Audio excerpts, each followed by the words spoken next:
दोस्तों, क्या हुआ, कैसे हुआ, क्यों हुआ और आगे क्या? 5 पॉइंट में समझें ऑपरेशन सिंदूर की पूरी कहानी। पाकिस्तान में आतंकी ठिकानों पर भारतीय सेना की इस कार्रवाई को ऑपरेशन सिंदूर नाम दिया गया है। ये नाम प्रधानमंत्री नरेंद्र मोदी की ओर से दिया गया क्योंकि पहलगाम हमले में आतंकियों ने ज्यादातर पुरुषों को ही निशाना बनाया था, जिससे कई महिलाओं का सुहाग छिन गया था। जम्मू कश्मीर के पहलगाम में 22 अप्रैल 2025 को पर्यटकों को निशाना बनाकर किए गए आतंकी हमले का भारतीय सेना ने तगड़ा जवाब दिया है। पहलगाम हमले के बाद से देश लगातार पाकिस्तान को करारा जवाब देने की मांग कर रहा था। प्रधानमंत्री नरेंद्र मोदी खुद भी ऐलान कर चुके थे कि आतंकियों की बची कुची जमीन को भी इस बार मिटा दिया जाएगा। देश को 15 दिन से जिस एक्शन का इंतजार था वो आज पूरा हुआ है। पहलगाम हमले का बदला। भारतीय सुरक्षा बलों ने जॉइंट ऑपरेशन करते हुए मंगलवार देर रात करीब 1:30 बजे पाकिस्तान और पीओके में स्थित 9 आतंकी ठिकानों पर एयर स्ट्राइक की है। इस कार्रवाई में भारत ने पाकिस्तान में 100 किलोमीटर अंदर तक 4 आतंकी अड्डों को निशाना बनाया और पाक स्थित 5 ठिकानों को तबाह कर दिया है। इस पूरी कार्रवाई को ऑपरेशन सिंदूर नाम दिया गया है। इस हमले के जरिए भारतीय सेना ने आतंकी संगठन जैश-ए-मोहम्मद और लश्कर-ए-तैयबा के अड्डों को तबाह कर दिया है। ये कार्रवाई न सिर्फ पहलगाम आतंकी हमले का जवाब है, बल्कि भारत में हुए मुंबई अटैक, संसद हमला और कई अन्य आतंकी वारदातों में शामिल आतंकियों के ठिकानों को टारगेट किया गया है। ऑपरेशन को कैसे दिया अंजाम? पहलगाम हमले का बाद से पाकिस्तान प्रायोजित आतंकवाद पर कड़ा प्रहार करने की तैयारी चल रही थी। भारत के कूटनीतिक एक्शन पूरी दुनिया के सामने थे, जिनमें सिंधु जल समझौते सस्पेंड करने से लेकर पाकिस्तान नागरिकों को देश से बाहर निकालने का आदेश शामिल था। लेकिन सैन्य कार्रवाई की तैयारी जाहिर तौर पर सीक्रेट तरीके से की जा रही थी। पहलगाम अटैक के बाद से दिल्ली में हर रोज बैठकों का दौर चल रहा था। ऑपरेशन को अंजाम देने से पहले भारतीय खुफिया एजेंसी रॉ ने पाकिस्तान में सभी आतंकी अड्डों की पहचान की और उनकी लोकेशन को कंफर्म किया। इसके बाद मंगलवार देर रात हैमर और स्कैल्प मिसाइलों से लैस राफेल फाइटर जेट्स ने एयरबेस से उड़ान भरी और पाकिस्तान में पहले से तय टारगेट पर गोला बारूद गिराए, जिसमें इन ठिकानों को बड़ा नुकसान हुआ है। जानकारी यह भी है कि एयर स्ट्राइक में 90 से ज्यादा आतंकी मारे जा चुके हैं। सेना ने कैसे तय किए टारगेट?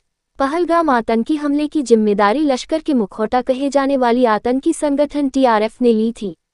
इसके अलावा भारत में हुए आतंकी हमलों में हिजबुल मुजाहिद्दीन के अलावा लश्कर और जैश जैसे संगठनों का हाथ रहा है। इसी को ध्यान में रखते हुए एयर स्ट्राइक के दौरान बहावलपुर स्थित जैश के हेडक्वार्टर मरकज सुबहान अल्लाह, लश्कर का कैंप मुरीद के महमूना स्थित हिजबुल का ट्रेनिंग कैंप, बरनाला में आतंकी अड्डे, Kotli, Sir John camp, Bilal camp, Gulpur और लश्कर का कैंप सवाई जैसे आतंकी अड्डों को निशाना बनाया गया है। इस कार्रवाई में लश्कर के 7 और जैश के 2 ठिकानों को तबाह किया गया है। हालांकि किसी भी भारतीय विमान ने बॉर्डर क्रॉस नहीं किया है, बल्कि मिसाइलें और जेट्स के जरिए गोला बारूद दागे हैं। क्यों खास है ऑपरेशन सिंदूर? भारत वैसे तो पाकिस्तान के खिलाफ 3 जंग लड़ चुका है और तीनों बार ही पड़ोसी मुल्क को धूल चटाई है। इसके बाद भारतीय सेना ने एयर स्ट्राइक और सर्जिकल स्ट्राइक के जरिए भी आतंकी अड्डों को तबाह किया था। लेकिन इससे पहले की दोनों ही स्ट्राइक पीओके में स्थित आतंकी ठिकानों पर की गई थी। इस बार भारतीय सेना ने पाकिस्तान के अंदर 100 किलोमीटर अंदर तक आतंक पर प्रहार किया है। 2016 में उरी हमले के बाद भारतीय सेना ने सर्जिकल स्ट्राइक की और हिसाब बराबर किया। इसके बाद 2019 में पुलवामा हमले के 12 दिन बाद भारतीय जांबाजों ने एयर स्ट्राइक की थी। इस बार पहलगाम अटैक के 15 दिन बाद भारत ने जवाबी कार्रवाई की है और यह कार्रवाई कई गुना घातक और स्केल के हिसाब से काफी बड़ी है। अब आगे क्या होगा? भारत ने अपनी सैन्य कार्रवाई पर पहला बयान जारी करते हुए कहा कि ऑपरेशन सिंदूर का मकसद सिर्फ आतंकी ठिकानों को निशाना बनाना था। इसमें पाकिस्तान के सैन्य ठिकानों का टारगेट नहीं किया गया है। ऑपरेशन में सिर्फ पाकिस्तान और पाक में स्थित उन आतंकवादी ठिकानों को निशाना बनाया गया जहां से भारत के खिलाफ आतंकी हमलों की प्लानिंग की जा रही थी और उन्हें अंजाम दिया जा रहा था। भारत ने साफ किया है कि यह एक्शन गैर उकसावे वाली कार्रवाई है। अब पाकिस्तान दुनिया के सामने अपना दुखड़ा रोते हुए झूठे दावे कर रहा है, जबकि सच्चाई शीशे की तरह साफ है। पाकिस्तान से ऐसी तस्वीरें आ रही हैं जिसमें तबाह हुए आतंकी अड्डों को साफ देखा जा सकता है।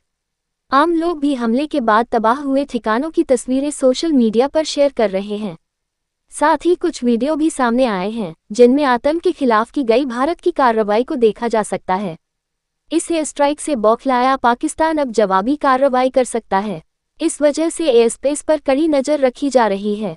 साथ ही सीमा से सटे भारतीय एयरबेस को हाई अलर्ट पर रखा गया है ताकि किसी भी तरह की स्थिति से निपटा जा सके। भारतीय वायुसेना बालाकोट एयर स्ट्राइक के दौरान पहले भी पाकिस्तानी विमानों को धूल चटा चुकी है। पाकिस्तान में ऑपरेशन सिंदूर के जरिए भारत ने आतंकवाद के खिलाफ अपनी जीरो टॉलरेंस की नीति को एक बार फिर दर्शाया है। इस ऑपरेशन के बाद भारत के राष्ट्रीय सुरक्षा सलाहकार NSA अजीत डोभाल ने अमेरिका के विदेश मंत्री मार्को रूबियो से बातचीत की और उन्हें इस कार्रवाई के बारे में जानकारी दी है। इसके अलावा भारत ने ब्रिटेन, सऊदी अरब, संयुक्त अरब अमीरात और रूस को भी इस एयर स्ट्राइक के बारे में बताया है। भारत ने इस कार्रवाई के जरिए किसी आम पाकिस्तानी और सैन्य ठिकानों को निशाना नहीं बनाया है, बल्कि आतंकी अड्डों को टारगेट कर यह स्ट्राइक की गई है।